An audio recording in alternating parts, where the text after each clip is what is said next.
কী রে নাইম, কেমন আছিস? ভালো আছি। আপনি কখন এলেন? এই তো কিছুক্ষণ হলো।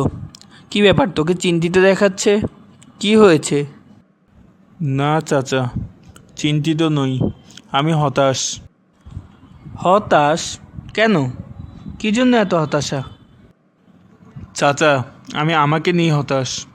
আমি কোনো কাজে সফল হতে পারছি না, এগোতে পারছি না। পড়ালেখা, খেলাধুলা কোনো কিছুতেই ভালো করতে পারছি না। তুমি এত অল্পতে হতাশ হচ্ছ কেন? চেষ্টা করতে থাকো, দেখবে তুমি পারবে। আমি চেষ্টা করছি, কিন্তু কিছুতেই আমি ভালো করতে পারছি না। চাচা, আপনিই বলেন, আমার দ্বারা কি কিছু করা সম্ভব? আরে ভাতিজা, এত অধৈর্য হলে চলে? তোমার দ্বারা সব সম্ভব। তোমাকে চেষ্টা করতে হবে, পরিশ্রম করতে হবে, মনোযোগী হতে হবে, ধৈর্য ধরতে হবে, আল্লাহর কাছে সাহায্য চাইতে হবে। জি, বুঝেছি। শোনো নাইম, ধৈর্য একটি বড় গুণ। তোমাকে ধৈর্যশীল হতে হবে। অল্পতে হতাশ হয়ে পড়লে আর অধৈর্য হলে তুমি স্থিরভাবে কোনো কাজে মনোযোগ দিবে কিভাবে?